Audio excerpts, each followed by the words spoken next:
Hello students, आज जो अपन topic कर रहे हैं this is capital ratio. I am Anurag. ये फंडामेंटल ऑफ पार्टनरशिप का बेसिक टॉपिक है कैपिटल रेशियो। इसके क्वेश्चन जो है कम हैं लेकिन अच्छे क्वेश्चन हैं। कैपिटल रेशियो का मतलब है कि उनकी जो पार्टनर्स की जो कैपिटल है उनका रेशियो क्या है। हो सकता है ना कि वो प्रॉफिट जो बांटते हों वो कैपिटल रेशियो में बांटते हों, तो कैपिटल का रेशियो कैसे निकलता है वो अपन देखेंगे। काफ़ी कुछ कैपिटल रेशियो जो है वो इंस्पायर्ड है इंटरेस्ट ऑन कैपिटल के पॉइंट ऑफ व्यू से। तो इसके भी आपके दो मेथड होते हैं। नंबर 1 है आपका सिंपल मेथड और नंबर 2 है आपका प्रोडक्ट मेथड।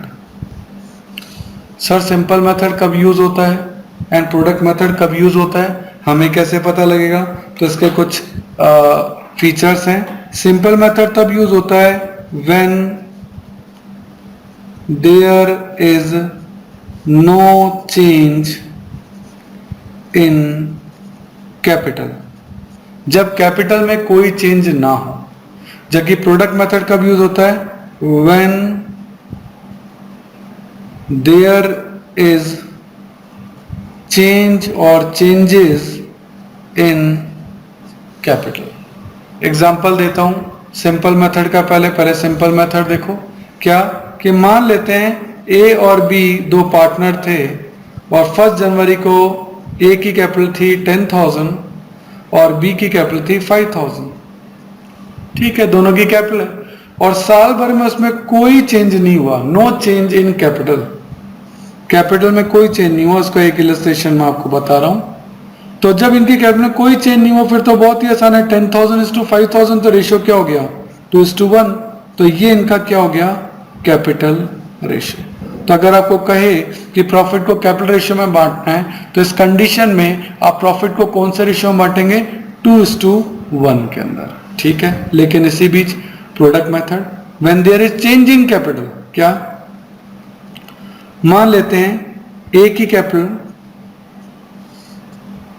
साल के शुरू में यानी 1 अप्रैल को आपकी कैपिटल थी 10,000 और 1 जुलाई को उन्होंने 2,000 की कैपिटल और लगा दी।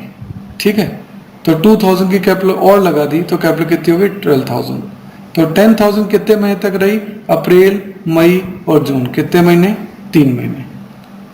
और फिर 2,000 और लगाई तो कैपिटल कितनी हो गई? 12। और वो 12,000 की जो कैपिटल है वो यहां से लेके यहां तक रही और कितने महीने तक? 12 में से 3 महीने तो ये है, तो बाकी के 9 महीने ही आपकी ये रहेगी। सही है। अब इनका प्रोडक्ट निकालेंगे। जैसे ए का प्रोडक्ट क्या निकलेगा? 10,000 की कैपिटल रही है 3 महीने तक, दैट इज 30,000 और 12,000 की कैपिटल रही है 9 महीने तक, दैट इज 1,08,000। तो ये हो गई 1,38,000। ठीक है, तो ये प्रोडक्ट किसका निकला? ए का। ऐसे ही आप बी का भी प्रोडक्ट निकालेंगे, उसकी कैपिटल भी जो भी होगी जितने महीने रहेगी आप उसकी कैपिटल निकालेंगे। सही है। मान लेते हैं बी का भी आपने प्रोडक्ट कैलकुलेट किया और वो प्रोडक्ट आ गया 69,000। तो इस तरीके से हमने दोनों के प्रोडक्ट निकालिए। प्रोडक्ट ए का कितना निकाला? ए का प्रोडक्ट आया 1,38,000 और बी का प्रोडक्ट आया 69,000। 30 कट गए, 69 से 1 और 2, तो यहाँ रेशो इस तरह से 2:1 निकल गया। ठीक है ना। तो इस तरीके से जब कैपिटल चेंज होगी तो फिर आपको प्रोडक्ट के थ्रू रेशो निकालना पड़ेगा कि कितनी कैपिटल कितने महीने तक यूज आई, उसके अकॉर्डिंग रेशो निकालना पड़ेगा। जबकि यहाँ तो डायरेक्ट ही निकल रहा है, कैपिटल में कोई चेंज ही नहीं है। 10,000 और 5,000 दो ही फंडामेंटल आपको दे रखे हैं और यहाँ तो चेंज हुए हैं। तो चेंज होने के कारण पहले प्रोडक्ट निकालना पड़ेगा। ये प्रोडक्ट सेम उसी तरीके से निकलेगा जैसा कि इंटरेस्ट ऑन कैपिटल में निकल रहा था। फिर कैपिटल का रेशियो नहीं निकाल के किसका रेशियो निकालेंगे? प्रोडक्ट का। ये ए का प्रोडक्ट है, ये बी का प्रोडक्ट है, इन दोनों का रेशियो निकाला जाएगा। जो भी रेशियो निकलेगा, यहाँ तो मैंने ऐसा एग्जांपल ले लिया जिससे 2:1 निकल गया, यहाँ भी 2:1 था। ऐसा जरूरी नहीं है, वो तो अलग अलग भी निकल सकता है, उसमें कोई दिक्कत नहीं है। ठीक है, तो ये जो चीज है एक तो सिंपल मेथड से हो सकती है, एक आपका प्रोडक्ट मेथड से हो सकती है। सिंपल मेथड में तो डायरेक्ट निकल जाएगी, प्रोडक्ट मेथड में पहले मंथ का वेट देना पड़ेगा। जो प्रोडक्ट निकलेगा उस प्रोडक्ट का जो रेशियो होगा वो आपका क्या कहलाएगा?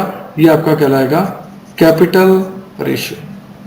फिर जो भी कैपिटल रेशियो का यूज करना है वो आप इजीली कर सकते हैं। Okay, thank you.